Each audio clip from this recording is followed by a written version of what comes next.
Welcome to State of Prime. It's time to prime the mind, body, and spirit so that you can always stay in a state of prime. Let's get primed.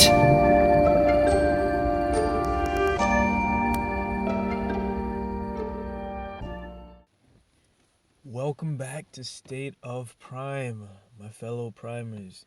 Today we're talking about a mental insight that we have been using, deploying, employing, putting together. And this process has been helpful, to say the least. And we just want to preface this, guys, by saying that we are not, as I was sitting here, just not ruminating, but thinking about what exactly to share, I was just thinking about from experience, what can, the past couple of weeks, but more primarily days, that have I been personally implementing and just, seeing results with. And it hit me. We don't, I don't want to share anything that's not tangible now, that, I'm not learning now. I don't want to speak theoretically to you guys. I also don't want it to be just about my experience. As we move forward, this is going to be a conglomeration of us putting together information so that we can all stay primed. Now, what we're going to talk about today is mental energy and essentially how to conserve and utilize this effectively. So, one thing I feel like that we have done, and we're going to speak from the vantage point of our experience since, that's what we're speaking from. So, lately, guys, we, the past year, well, really about 2 years, we have gone down a path of just really identifying our purpose, down to the point of what is some of our hobbies that we really enjoy and why are we doing them. It's so, I've gotten so granular to it's like everything that I do, I know the intent behind it.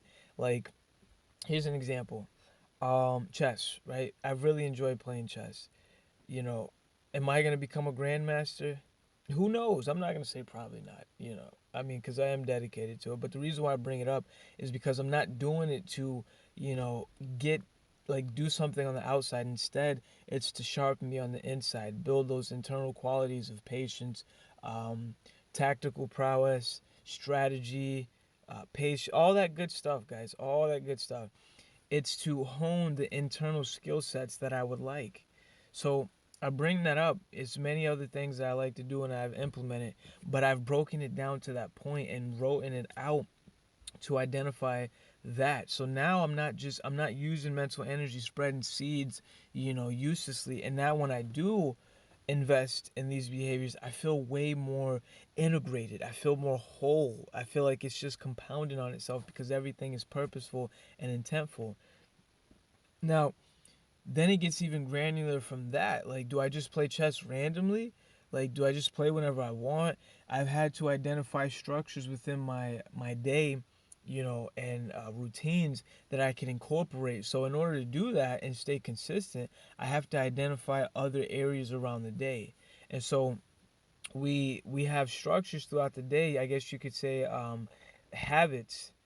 Not really habits, they're more like structures, and we incorporate things around them. And this has helped tremendously, and this correlates to our main point for the day. It's helped me to conserve mental energy. I don't have to think about when to play chess. I know when I'm doing it. I know the structure around it. Right now, here's another one. I am currently reading one, two, three, four books, and I think we spoke about this the other day, last week. So these books, right? I'm reading four books, not at the same time, but this is around a structure.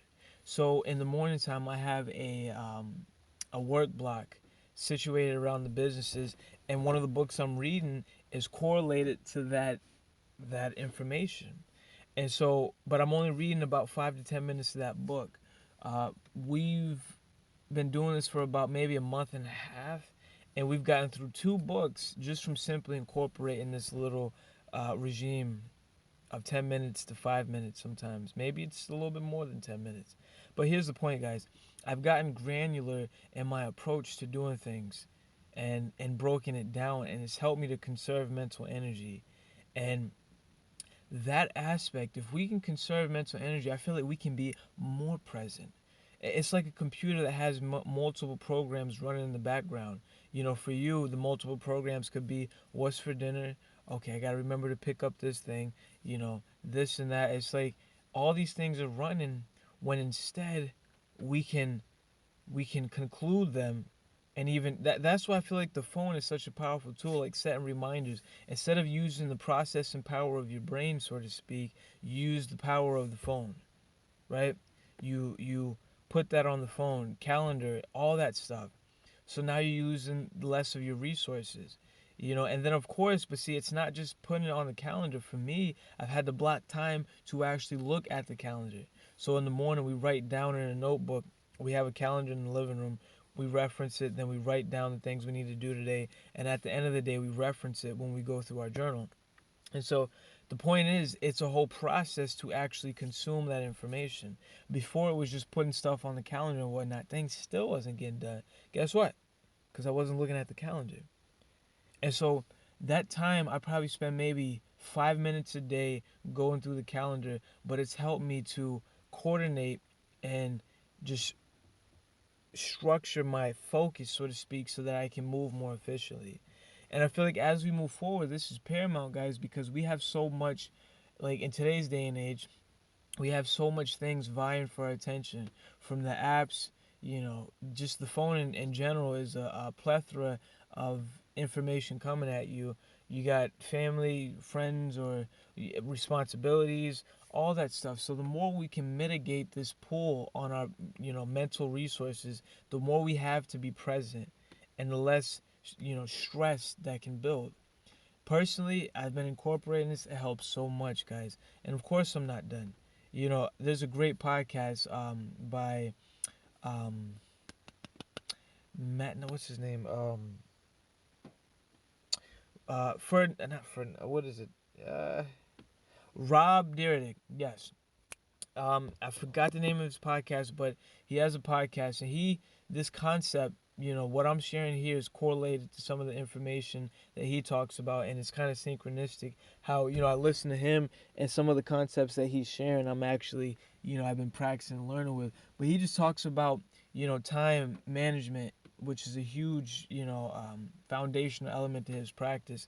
And I feel like with that practice, it doesn't have to be consuming. You can break it down to what fits for you.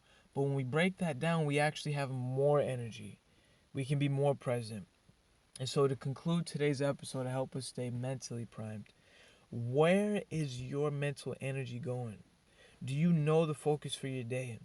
Are you trying to do so much, or you know the little bit that you need to do?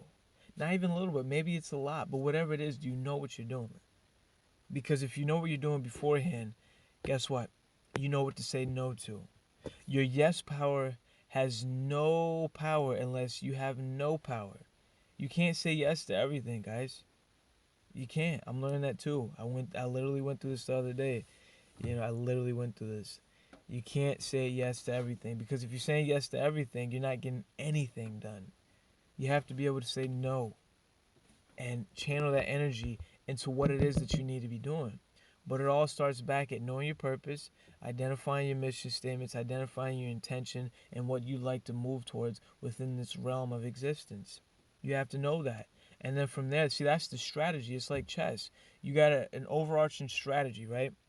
Of course, the main strategy is to obtain the king, but then then when you get a little more granular, maybe the board has gotten heavy, so to speak. It's really thick, and so now you have to break down the left side of the structure because that's what's exposed. That's the strategy. Now, boom, here comes the tactics, which is okay. Let me maneuver this piece here to actually sacrifice to get this piece out the way, so I can fully, open up this left side. But that tactic is coordinated to the strategy.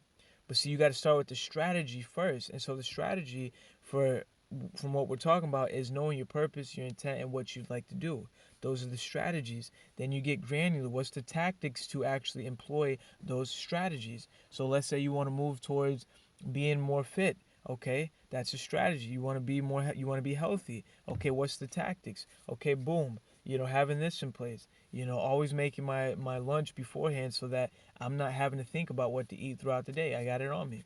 That's a tactic that is coordinated to the strategy of eating healthy. So I hope that helps today, guys, to help us stay mentally primed. Continue to keep putting it together. And until the next one, my fellow primer, stay primed. And I'll talk to you soon.